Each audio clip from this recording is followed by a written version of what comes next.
I don't play horror games too often because, you know, playing in the dark, a single player horror game with my headset on, nah, I don't think it's the one. But, you know what, I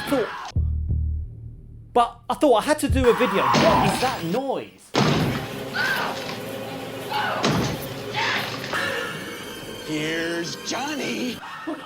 I'm trying to do a video here and you just destroyed the door. This is a rental place.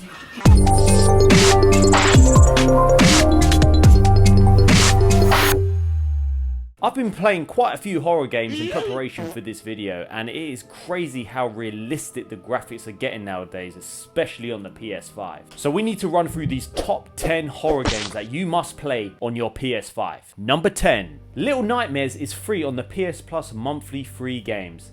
For August, that is, and this video is probably coming out September, so you might have missed it. Set in a mysterious world where you play as Six, a little hungry girl who must escape the Maw, an iron vessel inhabited by these twisted beings. Even though this is originally a PS4 game, it looks very impressive on the PS5. Most of the game is total darkness, but when you do light up lanterns, you can appreciate the game a lot more. Make sure to download the game because I tried to stream it for the first time on the PlayStation and it is terrible. Don't stream it. You must travel through these dark places, crouch, jump, and unlock certain puzzles in order to progress throughout the game. I did get a little bit frustrated as I was stuck on some of these flipping puzzles for ages. And then I would be like, what the fuck am I meant to do here? And then I would look on YouTube and cheat, essentially. You have to learn to sneak past these crazy looking things who will eat you or catch you, so you have to stay alert at all times. And sometimes when they're chasing you, you just want to hope that you don't get caught by these weird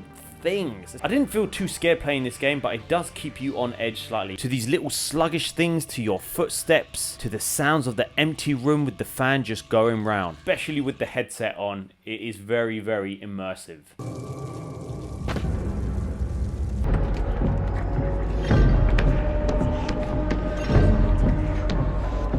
Number 9. Quite a different game to have on the list, and that is Dead by Daylight, a multiplayer game. You don't ever see me playing any multiplayer games. One person is the killer, and then there's a team of 4 survivors that have to work together in order to turn on these 5 generators. Damn, is this flipping nerve-wracking?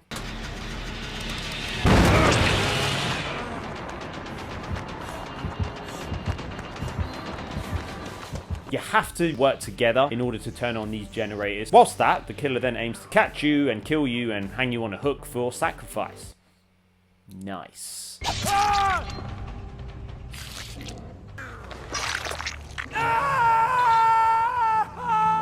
This game with the update for the PS5 at 60 FPS makes this a gory horror movie come to life. The animations when you have killed someone and hung them up makes you cringe, and the screen when you slash someone, the blood comes on the screen. Matchmaking can be quite annoying as it does take a few minutes. Depending on what killer you are, you will then have different abilities. Like the doctor will cause you to go insane and then you start seeing shit. It's a third person view when you are the survivor, and it is a first person when you are the killer. It can get very quiet, and just when you think you're safe, all of a sudden the music comes on and you're like, Hey, wait a minute, what the hell? Number 8. Dying Light 1 opens up in the city of Turkey, where the city is controlled by zombies. A mysterious virus hits the city and causes them to be infected. An organization called the GRE were created to airlift supplies to survivors in the city. You play as Kyle, an undercover GRE agent tasked to retrieve a stolen file about the virus, because in the wrong hands with the wrong people they can create some next shit. I didn't really follow the story. You get to play on an awesome first person view, and you get to parkour on a crisp 4K 60 with the PS5. The world is very immersive and the building structure is set nicely to parkour, and it is a visually impressive game. Even though it's made for PS4, with the update, the smoother frame rate takes it to another level. You have to scavenge supplies, upgrade your abilities, you get a variety of weapons, guns that will be used to beat the absolute shit out of these zombies and enemies. When you do start to get guns, it feels like the game gets a lot easier because with your other weapons you have to really be on point with the timing. What's funny about the sounds of the guns that I didn't really notice until I was doing this video is they sound really off.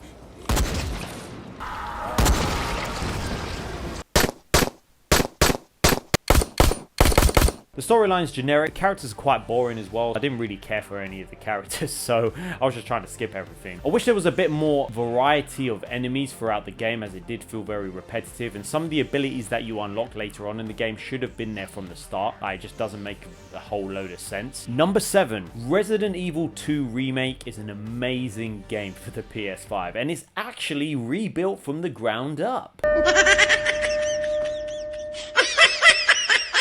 A deadly virus engulfs the residents of Raccoon City in '98, plunging the city into chaos as flesh-eating zombies roam the streets for survivors. You play as a much younger Leon who has just been promoted and must investigate the virus that has turned everyone into zombies. Playing on the PS5, the frame rate, the graphics, it is such an amazing remake, and it's fucking scary as well. The lighting more than anything, the attention to detail. I love the third-person view, but as you go into some of these corridors and you turn on your flashlight, you don't know what's fucking coming around the corner.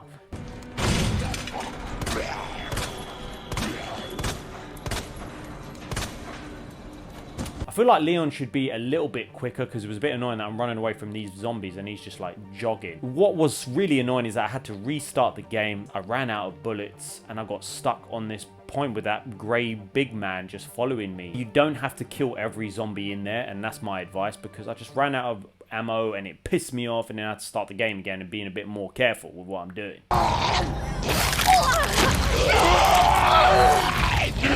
Number 6. I would class A Plague Tale: Innocence as a horror game, but not for its jump scares, more for the situations that you get put in. With the sequel coming October 18th, this is a must play. It's a game you would overlook and just pass by, but honestly, give this game a go. Set in the 14th century, A Plague Tale follows the journey of Amicia and her brother Hugo, who have to flee the French Inquisition and from a shitload of rats who are spreading the plague. This game is filled with mysteries, plot twists, and a lot of sadness. They lose their families as their estate gets taken over by these knights, and they are on the run. Basically, their family dies. That's not a spoiler, by the way. The game looks beautiful. When you see the architecture, the darkness, the illness, it will hit you hard that this town, this village, has become so depressing. The cutscenes look so real, and you will jump straight from the cutscenes straight back into the gameplay. You have to use stealth and your brains in order to escape enemies, and use your environments in order to distract your enemies so you can pass them. You won't really get weapons, but you will need to craft projectiles, rocks to move past your enemies. You do get this sling that you can then fling at enemies, and it is brutal, and to also use to cut down objects in order to progress in the game. It's such a deep story, and you see the development of these two siblings. When you're escaping areas, Amicia will always try to protect her brother and vice versa. When you're trying to hide, you can hear her breathing increasing, and that just increased the anxiety levels to another level.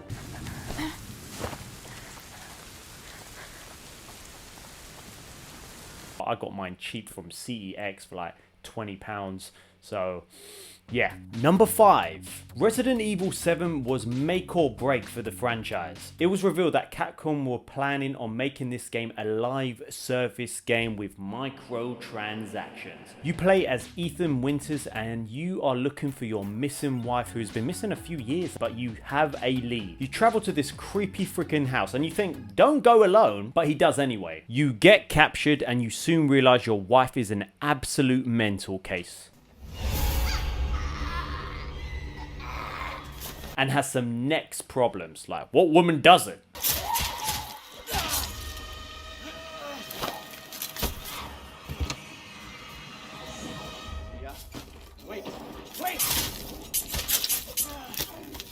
I feel like first person is a lot worse than third person. The jump scares in this game is ridiculous. With an update to next gen consoles with frame rate boost, 3D audio support and ray tracing, this game is stunning on the PS5. Every small detail you notice, especially in VR, do not play this game in VR. I played it at my mate's. It made me motion sickness for one, but my god, it is incredible in VR. Just don't do it. Just don't do it. Ethan seems quite slow in this game and weak, but maybe that's just who he is. I wish you got a load more ammo because you're gonna need it. You're also gonna have to be smart about it. The haptic feedback will make the game feel like Resident Evil Village with the different guns. You feel the different shots and you feel like a badass. With the 3D audio headset, my god, when you're going through the house, your footsteps, the sounds of the creaky floorboards, you can hear everything. This is a game you must play, especially before Resident Evil Village, which I did it the other way round, so not a good idea. You will have a lot of fun with this game if you can take horror games. Number 4. Visage looks like an absolute joke of a game. I don't even know why I do this to myself. This game takes place in a large suburban home in the 1980s and utilizes a first-person perspective. You control Dwayne Anderson, an inhabitant of the home who committed suicide after killing his wife and children. Nut job. Dwayne is trapped inside the house and is tormented by supernatural entities. Once again, who are you talking to? I'm talking to myself. This actually does remind me of Resident Evil 7. You're in a house, the sounds, there's no music when you're traveling around the house, but you can hear these creaky fucking sounds of floorboards, someone's upstairs.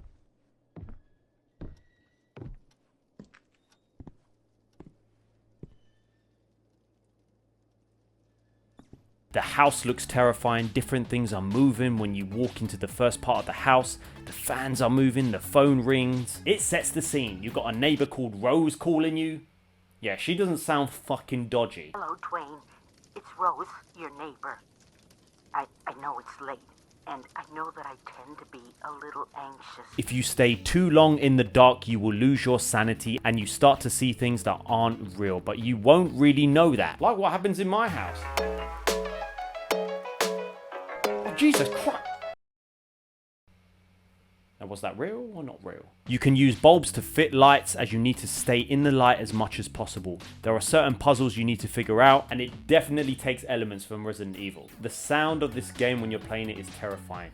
With the headset on, do not play it with the headset. I had to put the speaker on. It just got too much. It was too immersive. I'm not very good with horror games. The sound of the footsteps, the rain, it just makes you want to shit your pants. And there are times where something will pop out of nowhere and all of a sudden the music just starts playing.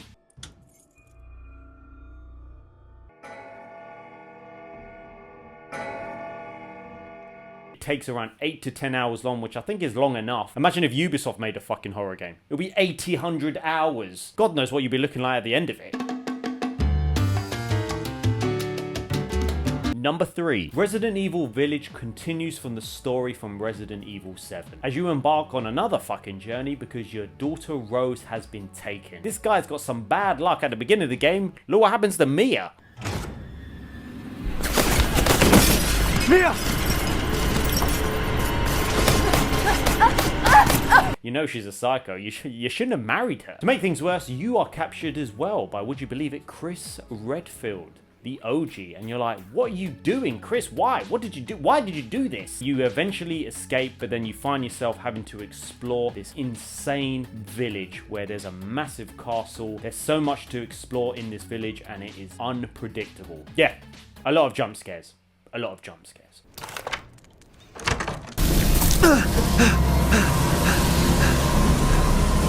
I haven't cut open a man in a while. On the PlayStation 5, the graphics are near perfect. The lighting, the frame rate, the game from a graphical point of view is breathtaking. And one of the main reasons I think it's one of the scariest Resident Evil games to date. You will simply enjoy just exploring and taking in the views. The castle is probably my favorite part of the game. And after it was vampire free, ooh yeah.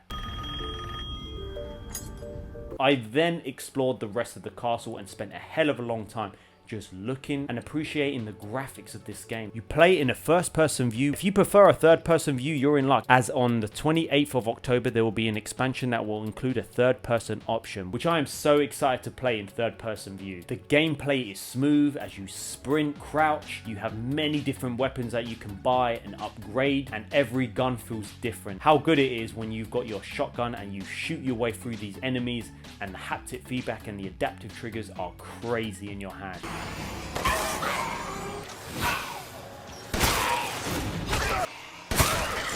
With the 3D audio set, this takes the game from flipping scary to I'm gonna shit my pants. What makes it worse about this game is when there is complete silence and you can hear the creaky floorboards, your footsteps, you just don't know when something is going to jump at you. It is an enticing, beautiful, addictive game. And when I completed the game, I played the game around 3 to 4 times back to back. As you go through it and you know where the jump scares are, you can appreciate the game for what it is because you're not as scared and surprised by it. And with the new update coming soon in DLC where you play as an older Rose, there's no reason that you shouldn't have played this game. Number 2, I recently started playing Alan Wake Remastered, and I bought the game quite a while back because it was on offer and I just left it in my drawer. I am having such fun with this game. Absolutely love the story. The gameplay is fun and it doesn't feel too outdated as well. You play as Alan Wake, a famous author who decides to take a trip with his wife to a weird countryside small town. Alan's wife gets abducted and he realizes he's been missing a week. Where he was staying with his wife has just simply disappeared and doesn't exist. And you start to question yourself and you don't actually understand what is real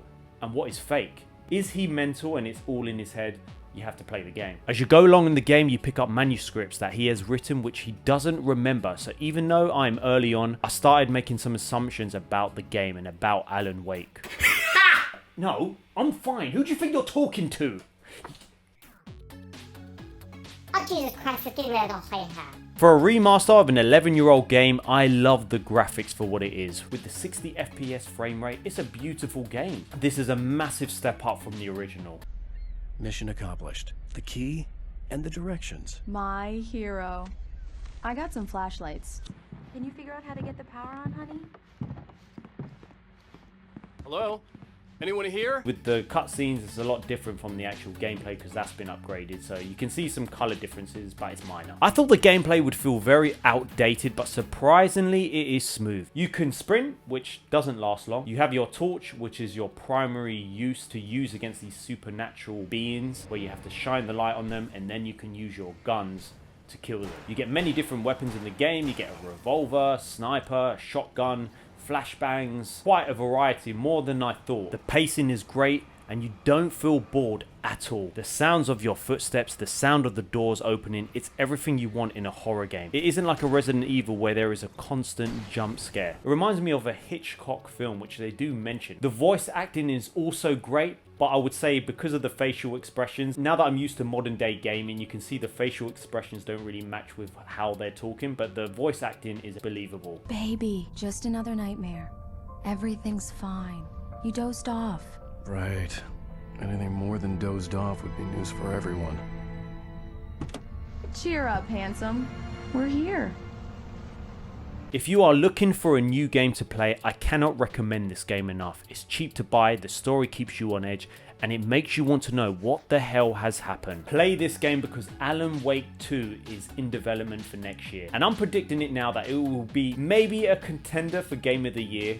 I know that's putting it out there quite a lot, but because of how good this remaster was, I'm thinking how good is the second one going to be? Number 1, I haven't actually played the game because it's not out. I'm betting this is going to be a fucking crazy game. The gameplay that has been shown so far is super impressive, and that is the Callisto Protocol. Set in the year 2030, this is set on the moon of Jupiter. This evolves around you having to explore Black Iron Prison. I believe we are playing as Jacob Lee, who has learned himself a sentence in the prison, and we have to uncover the secrets of this prison. This looks absolutely terrifying, with the developers saying they want to create one of the most scariest games of all time on current gen consoles.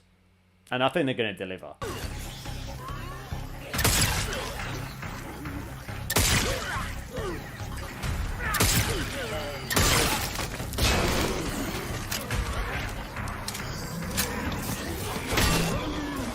Guns you get look incredible, the different monsters that come at you with such pace. In the scene I see the way you can use your tools and your guns, and the way their body falls apart is disgusting. It looks like there is a dodge button as well, so it looks like the movement and the gameplay is going to flow so well with you using different weapons, different tools to beat these crazy looking aliens. I think this is just going to be a must play on day one, if there's no bugs. If there are any games that I've missed out, I want to hear from you, and have you played any of these games? Be sure to comment them below and make sure you like the video as well. Let's take a look at the comment of the day from my previous video. I just got monetized on my gaming channel. Shout out to Andrew Downing As a high school teacher, I can say these are the skills I try to instill in my students. They are so more important than the content. Learning how to critically think, the process, and researching to make your work better and successful are things that everyone needs no matter what you do. Keep it up, man. I love your work. Thank you for the comment. My last video, I show you exactly how I got this channel monetized and what it actually takes. There are so many skills that are so transferable to everything in real life, not just a YouTube channel. But anyways, I'm gonna start editing this video, maybe play a few games. Maybe I'll stay away from the horror games. What the fuck is that?